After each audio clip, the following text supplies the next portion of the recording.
Ainsi, Dieu fit retomber sur Abimélec le mal qu'il avait fait à son père en tuant ses 70 frères. Et Dieu fit retomber sur la tête des gens de Sichem tout le mal qu'ils avaient fait. Ainsi s'accomplit sur eux la malédiction de Jotham, fils de Jérubbaal.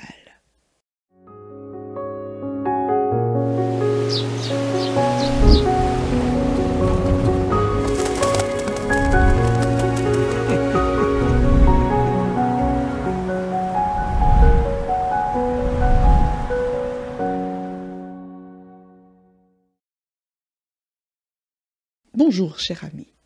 Poursuivons ensemble nos réflexions à partir du livre des Juges.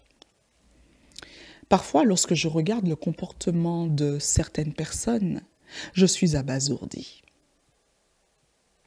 Elles pensent pouvoir faire du mal aux autres sans conséquence. Elles peuvent briser des cœurs, des vies, dérober, faire des détournements de fonds, trahir, manipuler, violenter, traumatiser, sans retour de bâton. Pense-t-elle?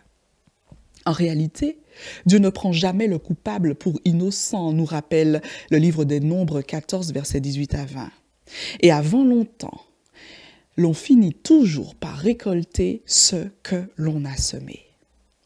Dans le cadre de notre récit, après la mort de Gédéon, un dénommé Jérubbaal, qui n'est autre que l'un de ses propres fils, usa de subterfuges et de ruses et alla jusqu'à tuer ses 70 frères afin d'accéder à la gouvernance du peuple.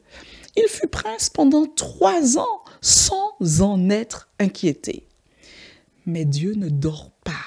Il se chargea de lui faire payer son crime suite à une malédiction jetée sur sa vie, ou du moins les circonstances le permirent.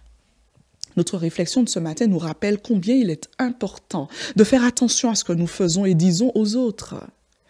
Tout acte de méchanceté inconsidéré est soigneusement observé par notre Père céleste. Et Dieu pourrait, entre guillemets, entendre le cri de ses enfants et intervenir en leur faveur.